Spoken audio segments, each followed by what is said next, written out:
पूरे भारत में जाने का मौका मिलता है। कोई ऐसा खित्ता नहीं, कोई ऐसा जिला नहीं, कोई ऐसा सूबा नहीं, कोई ऐसा इलाका नहीं, कोई ऐसी गली नहीं, कोई ऐसा चौराहा नहीं जहां से जाने का गुजरने का मौका नहीं मिलता।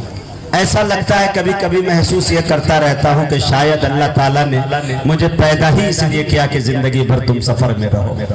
लेकिन मेरे दोस्तों, कुछ जगह ऐसी होती है जहां से अपनाइयत की बू आती है और ऐसा लगता है कि जैसे अपने घर में आ गया।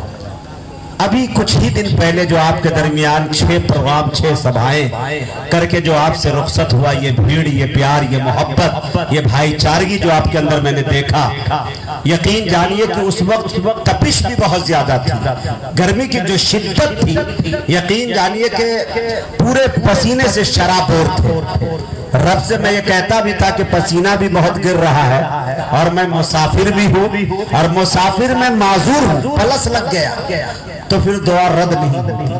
तो मैं ये आप लोग के कहने के अनुसार जो है, मैंने पहले ही भाई असलम साहब को जीत का माला पहना दिया था और माशाल्लाह मेरे दोस्तों, अल्लाह तबारक व तआला ने आप लोगों को हिदायत दी और आप सबको मैं मुबारकबाद पेश करता हूं कि ये जीत मौलाना अकरम या असलम अंसारी की नहीं, बल्कि ये जीत तमाम आप लोगों की है और ये इंशाअल्लाह आप ही लोगों की रहेगी।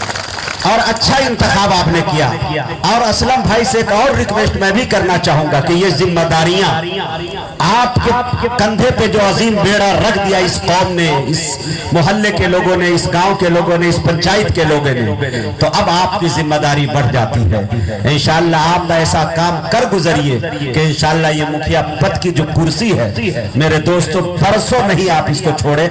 आवाम आपकी इतनी खिदमत करे और आप आवाम की इतनी खिदमत करे कि अल्लाह ताला ने चाहा तो वो दिन दूर नहीं कि यहाँ से लेकर लोकसभा नहीं बल्कि विधानसभा तक तो जरूर जा सकते हैं, है कि नहीं? ये रांची की सरजमीन है, झारखंड है, गिरिडीह का ये इलाका, मोहब्बतों वाला इलाका, जिसको गिरिडीह के लोग अपने पलकों पे बिठा लेते हैं, पूरी दुनिया उसे अपने आंखों पे सजाती फिरती है। मैं आप तमाम लोगों को मुबारकबाद पेश कर रहा हूँ। इधर गिनती चालू था, उधर मैं अपने घर पे पहुंचा था महीनों के बाद। मैं भी दुआ में लगा था कि ऐ रब्बा, आज तक जिस पार्टी का मैंने ऐलान किया, जिस विधायक का, मैं एक जगह और ऐसा किया। मेरा विधायक, मेरा बाजपट्टी पड़ता है प्रखंड, वहां से हमारे लालू यादव के पार्टी से हमारे जो है मुकेश कुमार यादव जो मुखिया हुआ करते थे, असलम भाई की तरह जैसे अभी जीत गए तो वो मुखिया बन गए। हमने बहुत दबाव डाला, हमने कहा नहीं, मुखिया के बाद डायरेक्ट आप विधानसभा की कोशिश कीजिए। अल्लाह तबारक व तआला, उस वक्त भी आप ही जैसे लोगों के दरमियान मैंने माला एडवांस में पहना दिया था और कहा था कि रब्बा लाज बचाइएगा और विधायकी में इसे मुझे किसी तरह से निकालना है। और विधायक जी से भी मैंने कहा था कि 10 से 25 या 30 हजार वोट को इधर से उधर करना, मुस्लिम वोटों को, ये मेरे बाएं हाथ का खेल है, वो मुझे मालूम है मिक्सचर मसाला कैसे लगाना। और अल्हम्दुलिल्लाह वहां से वो जीत हुई और वो हमारे विधायक आज मुकेश कुमार यादव बहुत अच्छा काम कर रहा है। अल्लाह उन्हें भी सलामत रखे। हक का साथ देना चाहिए, खा वो अपना हो या गैर हो।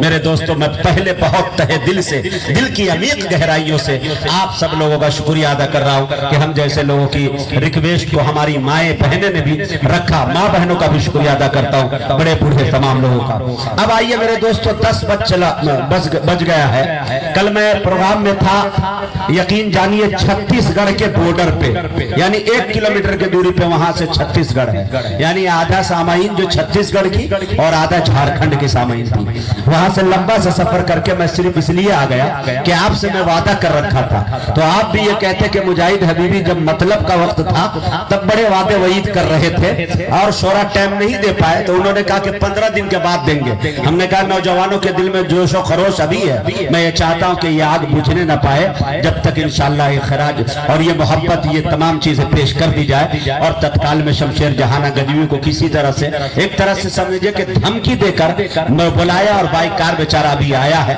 और इंशाअल्लाह ये भी मौजूद है। असद आजमी भी है इंशाअल्लाह, आपका तर्जमाने झारखंड, आपकी मादरी जबान में बेहतरीन पढ़ने वाला कलाकार माशाअल्लाह। कोयला को एक तरफ देखिए, दूसरी तरफ मुमताज आतिफ को देखिए, दोनों बराबर मिलते जुलते नजर आएंगे।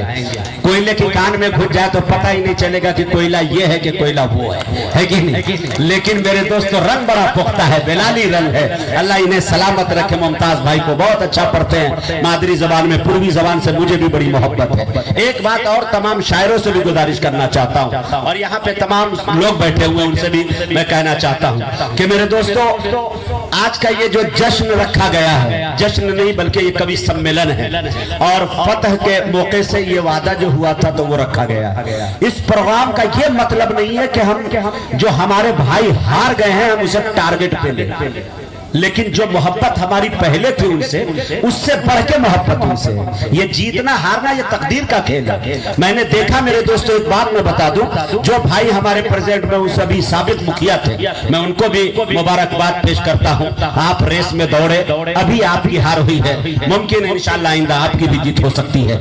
लेकिन किसी तरह से मेरे दोस्तों टारगेट करना या निशाना बनाना, मेरे दोस्तों ये भाईचारगी को बरकरार हमें रखना है, किसी एक दूसरे से नफरत का काम हमें नहीं करना है। यहाँ पे मकसद असलम भाई को लाने का यही है कि हमें नफरत को मिटा के मोहब्बत को कायम करना है, अमन भाईचारगी को कायम करना है। लिहाजा मैं इस तरह की बातें कहना चाहता हूँ। बाद में वीडियो जो वायरल होती है, लोग कहते हैं कि फला कह दिया, फला कह दिया। शायर इशारे कनाये में बात करता है, इसका मतलब नहीं है कि उनको टारगेट पे ले लिया जाता है। जैसे मैं आपको बता दूं, हमारे असद आजमी साहब ने कहा कि साहेब मैं पढ़ता हूँ, साहेब आप वादे करते हैं काम नहीं करते हैं। हमारी देहात की सामाईन साहेब वो मोदी जी को कह रहे थे और आप समझ गए कि मुखिया जी को कह रहे हैं। तो ये इस तरह की बातें नहीं होनी चाहिए। शायरी इशारे कनाए का नाम है। जैसे मैं आपको बता दूं, एक है शायरी के अंदर तंज और एक है मेरे दोस्तों मजाक। तंज किसको कहते हैं मैं आपको बताऊं कि खुदा करे न मोहब्बत में वो मकाम आए। शेर सुनिएगा, मतलब यह है कि तंज किसको कहते हैं? खुदा करे न मोहब्बत में वो मकाम आए, रकीब फोन करे दिल हमारे नाम आए। बड़ा गुरूर के बेटा अरब में रहता है, बड़ा गुरूर के बेटा अरब में रहता है, मरा जो बाप तो बस्ती के लोग काम आए। ये तंज है, ये तमाचा है, ये ऐसा थप्पड़ है कि मेरे दोस्त कौम के लोगों को झिझोड़ कर रख दिया कर दिया। और मजा उसको कहते हैं जो आपके चेहरे पे तबस्सुम बिखेर दे। जैसे मैं आपको बताऊं, जिसने मेरा निकाह पढ़ाया परी के साथ, बेगम हुई फरार उसी मौलवी के साथ। मैंने वो दाव मारा हुए मौलवी भी चित, मैं उसकी भी के साथ हूं, मेरी भी के साथ।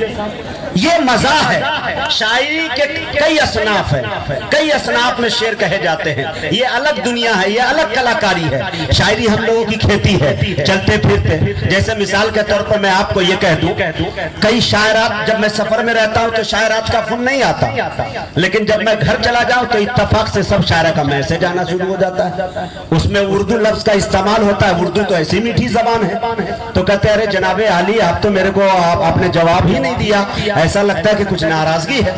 इत्तेफाक से मोबाइल रखा हुआ था टेबल पर, मेरी मैडम ने देख लिया तो कहा कि ये बताइए, ये सुबह सुबह इस शायरा का इस खूबसूरत अंदाज में जुमले से सजाकर आपके पास आया, क्या ख्याल है, क्या इरादा है?